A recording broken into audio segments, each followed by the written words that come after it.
Hello and thank you for joining me. I'm Heather Forgan of stampwithnellie.com. I'm an independent Stampin' Up demonstrator in the UK. And when this video goes live, I will be meeting up with lots of my Puttlers teammates, including Jill, Jez and Verity. So I made some little gift packages for them. I'm not going to show you what's inside, but I've used some of the retired celebration paper. Favoured flowers, I think, maybe. Doesn't matter because I'm going to make another one using current product. I use this retired paper because, well, these girls won't mind that it's retired, I'm quite sure. And they're gifts rather than swaps, so I'm okay with using retired, and it's only just retired. So you might notice that the actual closure of the box is a little bit different, and that means that the ribbon doesn't need to have any punched holes or anything like that, and sure as anything is not going to come off. So I shall show you what I did with that. Super simple. And first of all, I need to choose my designer series paper. Let's go with that one. Why not? Love it. So this is Like an Animal, inspired prints on it with foil on one side and matte on the other side. It's a mixture of white, gold, silver, basic grey, early espresso and Sahara sand, and finally soft suede. So yeah, lovely paper. I need my trimmer because I need to cut this down. The finished size of the bag is 4 inches by 1.5 inches by 6.5 inches.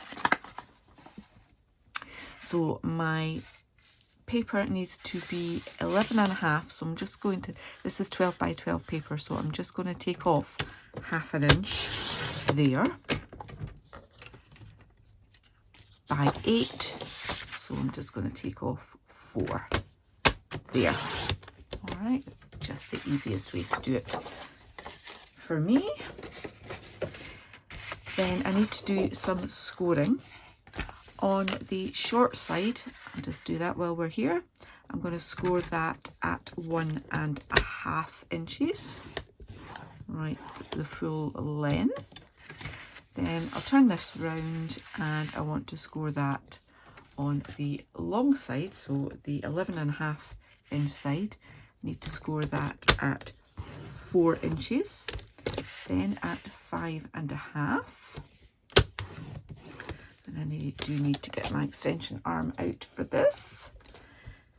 Then at 9.5. And finally at 11. Okay. So it just gives me a 1/2 inch tab there. If I'd left it at 12 inches, I could have had an inch tab. And that would have saved me a little bit of time, but not an awful lot of paper. Well, it wouldn't use an awful lot of paper either. So I'm quite happy with just the 1/2 inch as I normally have. Just gently burnishing this. I want some nice crisp edges, but I don't want to crack the paper. So not doing that, just simply giving it a little bit of a press. And I need to do the long one. And really just making sure I've got it straight before I do that. Okay, easy. And with the snips, as always, you'll get a full list of the products and the dimensions in my blog post. the link to that blog post will be in the description of this video. So I'm just cutting up all of those lines up to that horizontal score line, and then I can take off that little one at the side, and I've just wedged that at the same time, and then just take a little wedge off there and do the same right at the very top, just a little wedge, and then that will give you your tab for joining this together. Okay, so tucking the rectangle out the way, I'm just going to take a little wedge off the side of the squares. Just helps to make it give you a neater base. It is the base, so nobody's really going to see how much you take off, how squint you take it off. It's going to be hidden. That's all good for me. Right, so just simply, loads of reflection on that, sorry. Use your adhesive of choice. Mine is liquid multi-purpose glue. Just along that tab, not too close to the edge because we don't want it squeezing out, and then just line that all up there. Because it's foil, it will kind of slide around a bit. Just might take a little bit longer to actually adhere. Okay, give that a moment. Then the join is at the back there, so I'm going to tuck in the two sides. I like to put a little bit of glue on there, then fold the back forward like so, try and get that fairly straight, and then glue on the base. And just move that one forward, and again with the liquid glue you've got a little bit of wiggle time. This might not be good enough. Oh yes, fine. I can get my hand in and just make sure that that's all glued down, and take out the little wedge of paper that I put in there at the same time. Okay, now no special score lines on there, just simply squeezing it together at the top. Okay, then I'm coming down, and you could measure this if you want. I'm just going to eyeball it. It's actually easier with the other paper because it had lines on it, and I'm just cutting in there about 3/4 of an inch, so that I'm cutting past that bit there. So you kind of feel the resistance on your scissors to know that you've gone past that. Again, I'm just eyeballing it. You could measure it to make sure you get it right. And that's it. You do feel the resistance changing. And then those bits just kind of fan out a little bit, like that. Now when I did the first one on this, I kind of did it like that, and it just stayed closed. But when I put stuff in it, it didn't. So definitely need the ribbon, and my ribbon of choice for this is this absolutely gorgeous metallic mesh ribbon. Now I'm not showing you what I put inside because I don't want to spoil any surprises. Some of the girls may decide to take their packages home with them before they open them, and that's absolutely fine. So just simply tying a bow.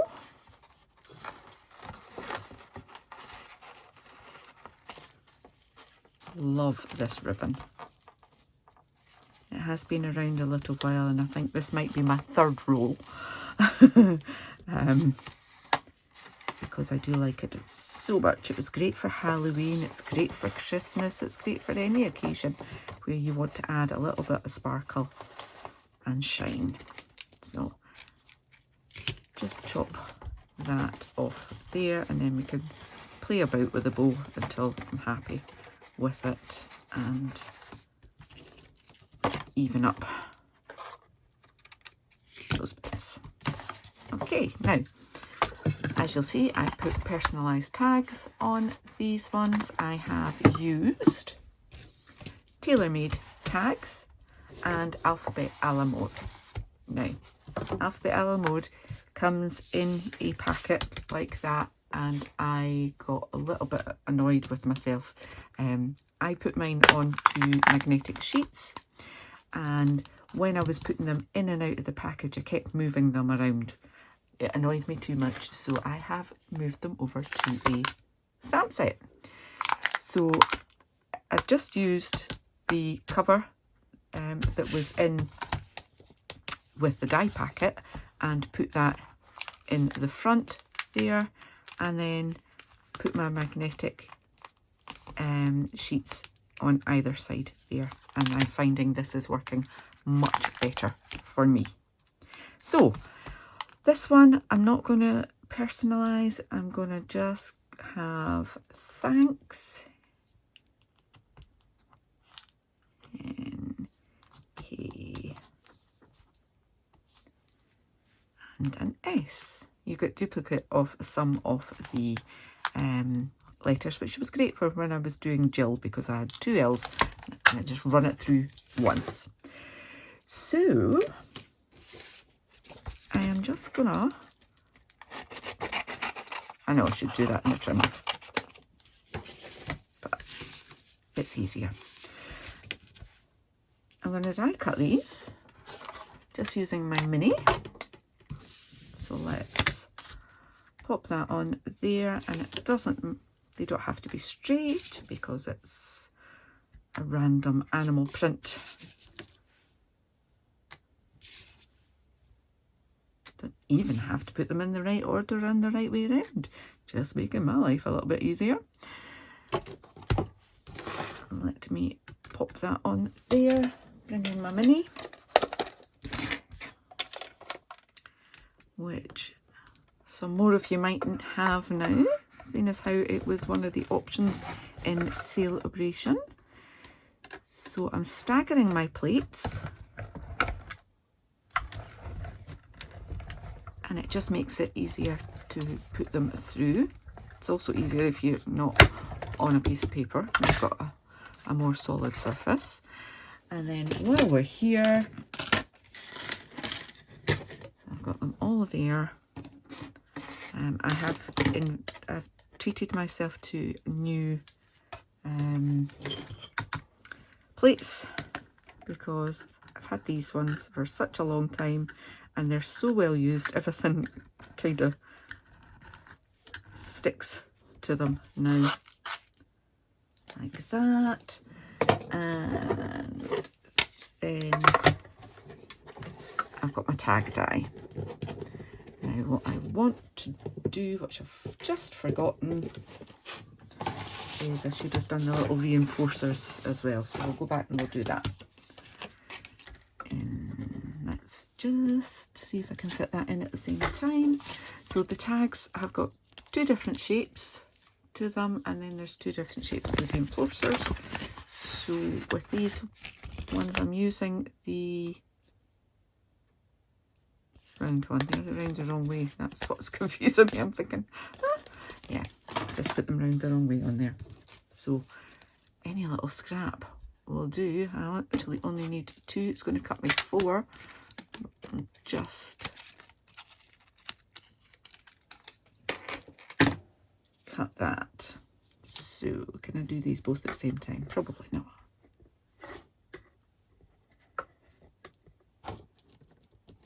Let's try it. Let's try it. Top plate, where did I put you? Good to see them underneath my dies, obviously.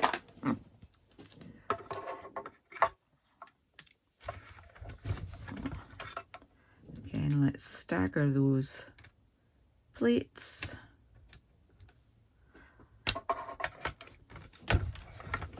Makes it go through easier.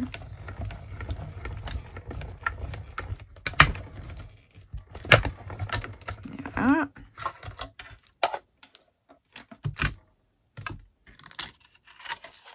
So when I said I was staggering my plates, what I meant was I've got one going in, then that one, and then that one on top. So you've kind of got an E there.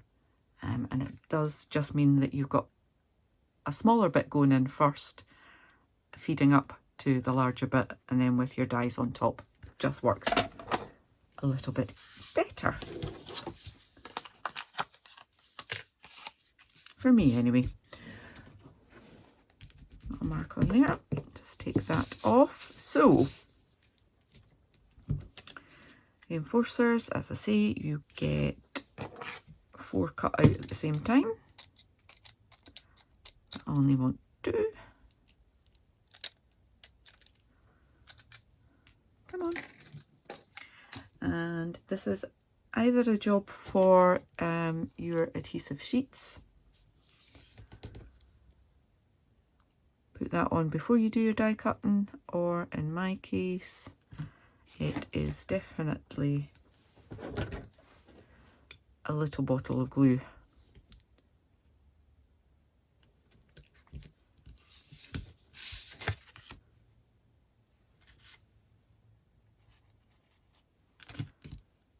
And tweezers, so I didn't get myself too much of a mess. One on the front, one on the back. Back to the front. I've got my letters I want to put on. Let's get them in order and kind of audition the spacing. And this is where I find I can't spell anymore.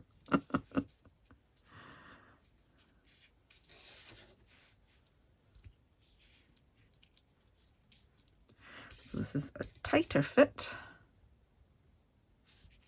for sure. So I'm just going to work from the end actually. With the names, I kind of wanted them to be fairly central. Fairly. I'm not the most accurate of people. Fairly is good enough for me. And I'm just lining that up with the stitching at the bottom. Oops. Make sure I'm happy with that line being kind of parallel to that one.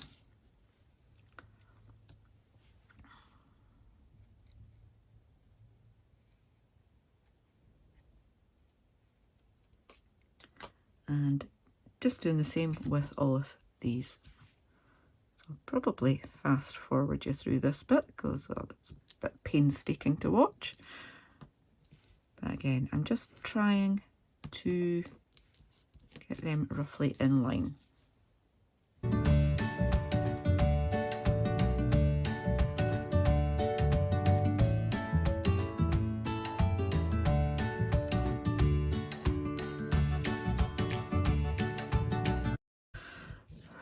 I thought for a moment that T wasn't going to fit in, but it does. So there we go. We've got thanks in our animal print, and just need to add that on. Got my twine, and I'm nearly out of white twine. Let's chop a bit off, much more than I need, just to make my life a little easier. Feed that under the ribbon and then through that hole from the back to the front,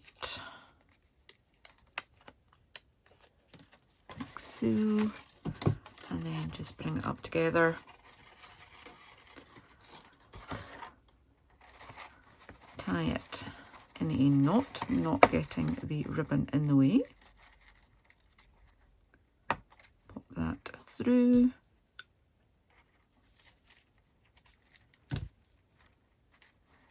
And then just sliding your knot down a bit. Tighten that up. Chop off the excess. Told you it was a lot. Managed to pick up a bit of card with my scissors. And then final little touch is just to move the knot so that it is round the back. So pull the knot through the ribbon like so, and then you've got the knot at the back with the reinforcer out of the way, and then faff about with your ribbon again. Now it's kind of sunken in the middle there, but that's just because there's nothing inside it. And there we have it. Nice, a little bit unusual opening at the top there. Oh, and I've got glue in my hand. I've just now got glue on the bag. Tidy that up next. But yes, I hope that my friends enjoy their little treats. I've got some more bags to do for different gifts, so I may share some of them later as well. Hope you've enjoyed this. If you have, please give me a thumbs up. If you're new to my channel, I'd love for you to click on that subscribe button, then click on the bell to get a notification the next time I upload a video tutorial. Thank you so much for watching. Until the next time, take care. Bye bye.